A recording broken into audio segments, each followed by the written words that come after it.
Assalamualaikum warahmatullahi wabarakatuh. Alhamdulillahirabbil alamin. Wassalatu wassalamu ala asrofil anbiya'i wa mursalin wa ala alihi wa sahbihi rasulillahi ajma'in. Puji syukur atas kehadirat Allah Subhanahu wa taala yang mana Ia telah melimpahkan rahmat dan karunia-Nya kepada kita semua, sehingga saya pada kesempatan kali ini berkesempatan untuk memenuhi tugas kuliah Tafsir Tarbawi. Salawat beriringkan salam buat baginda Nabi besar Muhammad sallallahu alaihi wasallam yang berlafazkan doa Allahumma sholli ala sayyidina Muhammad wa ala ali sayyidina Muhammad. Nama saya Muhammad Afdol dengan NIM 2114050017. Di sini saya hendak memenuhi tugas mata kuliah Tafsir Tarbawi, yaitu pada materi ayat ke-13, tepatnya pada surat Al-Baqarah ayat 256 dan surat Al-Kafirun ayat 1-6. Baiklah, langsung saja pada langkah pertama saya akan membacakan surat Al-Baqarah ayat 256, dan nanti selanjutnya saya akan membacakan surat Al-Kafirun ayat 1-6.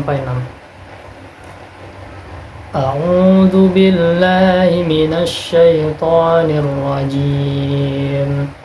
Bismillahirrahmanirrahim. La ikraha fid din. Qad tabayyana ar-rusydu minal ghayy. Faman yakfur bil الطاغوت ويؤمن بالله فقد استمسك بالعروة الوثقى لا انفصام لها والله سميع عليم. Bismillahirrahmanirrahim. Qul ya ayyuhal kafirun la a'budu ma ta'budun wa la antum 'abiduna ma a'budu wala ana 'abidum ma abattum wala antum 'abiduna ma a'budu lakum dinukum waliyadin. Shadaqallahul azim. Baiklah, selanjutnya saya akan mengartikan perkata dari kedua surat tersebut.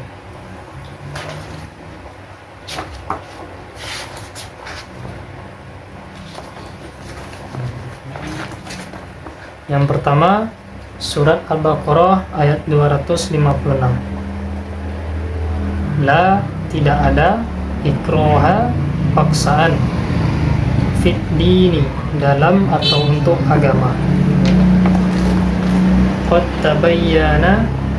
tabayyana, sesungguhnya telah jelas, ar-rusydu, jalan atau yang benar, minal ghayy, jalan dari yang sesat. Faman, maka barang siapa, yakfur, ia ingkar, bitaghuti, dengan atau kepada tauhid, wa yu'min, dan ia beriman, billahi, kepada Allah, faqadi, maka sungguh, faqadis tamsaka, maka sungguh ia telah berpegang, bil urwati, kepada tali, al-wuthqa, yang teguh, la, tidak, anfisoma, akan putus, laha, baginya, wallahu, dan Allah, sami'un, maha mendengar, alimun, maha mengetahui. Selanjutnya surat Al-Kafirun ayat 1-6. Qul, katakanlah, Ya ayyuha, wahai al-kafirun, orang-orang kafir. La, tidak, a'budu, aku akan menyembah, ma, apa yang ta'buduna, kalian sembah. Wala, dan tidak, antum, kalian, abiduna, orang-orang yang menyembah, ma, apa yang a'budu, aku sembah. Wala, dan tidaklah, ana, aku, abidun, menjadi penyembah, ma abadtum, apa yang kalian sembah.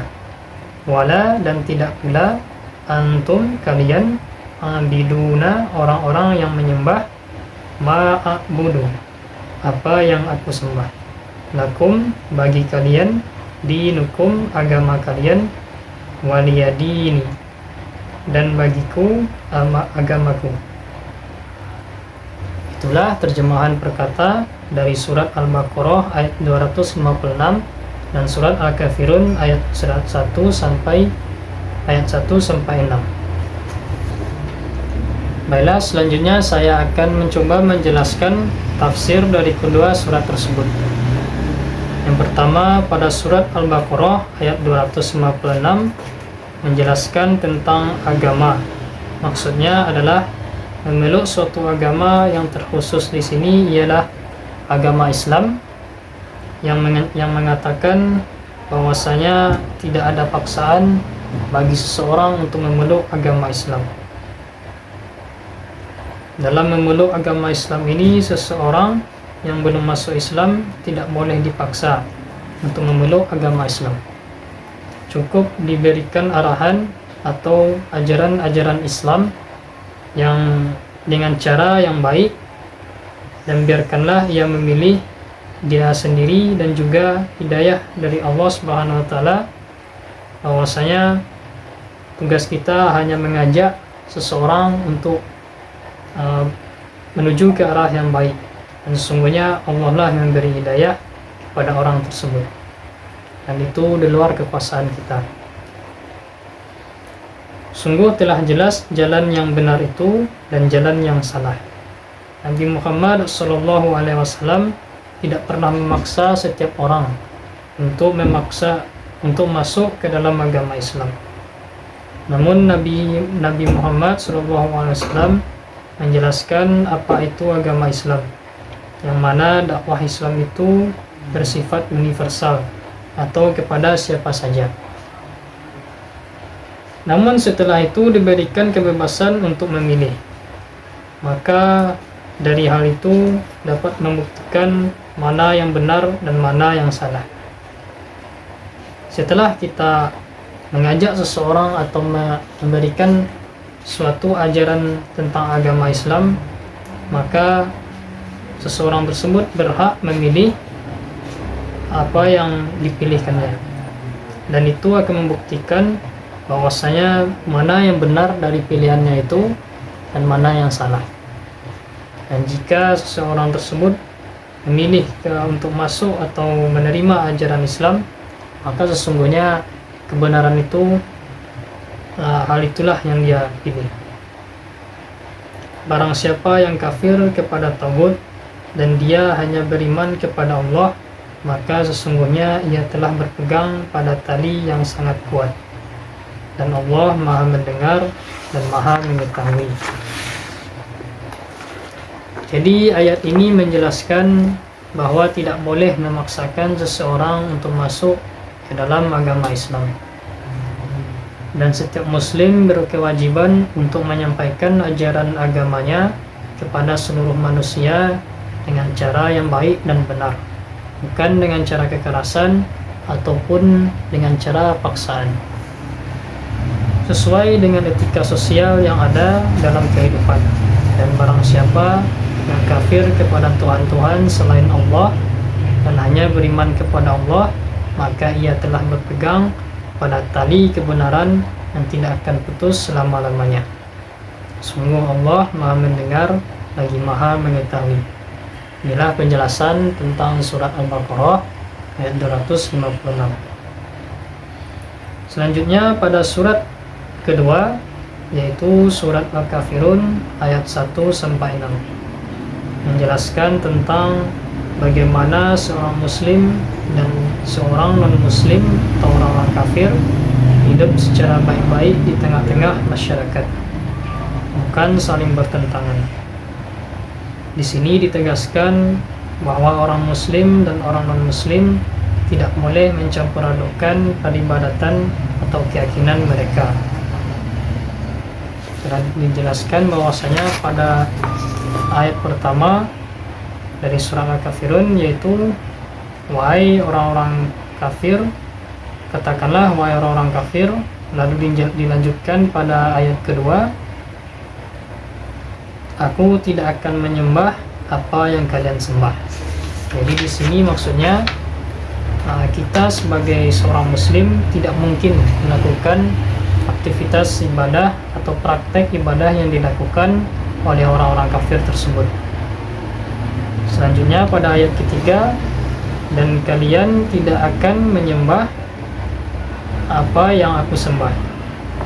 Jadi orang-orang kafir itu juga tidak akan menyembah apa yang kita sembah, apa yang orang muslim sembah.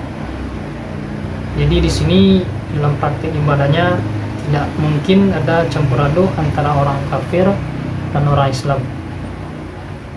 Selanjutnya pada ayat keempat, dan tidaklah aku menjadi penyembah apa yang kalian sembah. Jadi dilanjutkan lagi pada ayat keempatnya bahwasanya di awal tadi pada ayat kedua telah dijelaskan bahwasanya orang muslim tidak akan menyembah apa yang orang kafir sembah. Jadi dilanjutkan pada ayat keempat bahwasanya dan tidaklah aku menjadi penyembah apa yang kalian sembah. Pada ayat ketiga dan ayat keempat di sini menyatakan bahwasanya suatu keyakinan dan juga praktek ibadah. Lalu dilanjutkan lagi pada ayat kelima, yaitu sama dengan ayat kedua, yaitu sama dengan ayat ketiga, dan kalian tidak akan menyembah apa-apa yang kami sembah, yang aku sembah. Lakum dinukum waliyadin, bagi kalian agama kalian dan bagiku agamaku. Bahwasanya apa yang kita sembah itu cukup bagi kita sendiri sebagai seorang Islam dan tidak bercampur aduk dengan orang-orang kafir. Begitu juga sebaliknya. Di sini ditegaskan bahwa orang muslim dan non-muslim tidak boleh mencampur adukkan peribadatan atau keyakinan mereka. Tetapi tidak berarti bahwa dalam kehidupan sehari-hari tidak boleh hidup berdampingan.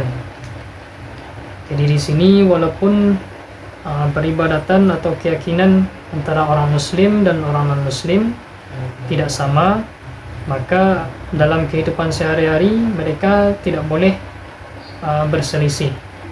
Harus hidup rukun, aman dan tentram. Di dalam kehidupan atau lingkungan sosial, seorang atau orang muslim dan non-muslim adalah termasuk ke dalam anggota masyarakat. Mereka harus hidup bersama secara baik, damai, sesuai dengan kesepakatan kehidupan bersama yang sudah ditentukan.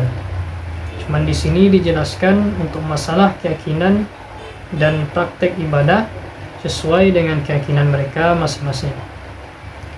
Tidak boleh dicampur adukkan, karena pilihan agama masing-masing itu merupakan tanggung jawab masing-masing orang bersangkutan. Itulah penjelasan dari surat Al-Kafirun ayat 1 sampai 6.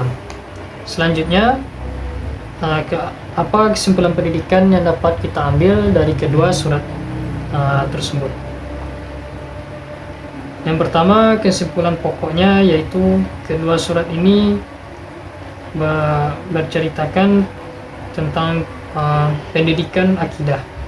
Namun dalam surah Al-Kafirun lebih berpatokan kepada praktek ibadah. Tetapi pada kedua ayat ini juga berfokus pada akidah atau keimanan, yaitu keimanan tentang Islam dan juga tentang orang-orang kafir. Jadi di sini terlihat perbedaannya. Selanjutnya yang kedua, dari kedua surat ini menjelaskan bahwa berakidah maupun beribadah mesti berdasarkan kesadaran sendiri. Pilihan sendiri setelah berusaha mengetahui atau menuntut ilmu dari bagaimanapun caranya. Jadi tidak boleh ada paksaan. Ia harus menjadi pilihan dari pihak yang bersangkutan dan dengan pilihan yang sadar. Allah tidak menerima seseorang masuk ke dalam agama Islam jika ia masuk dengan cara terpaksa atau dengan paksaan.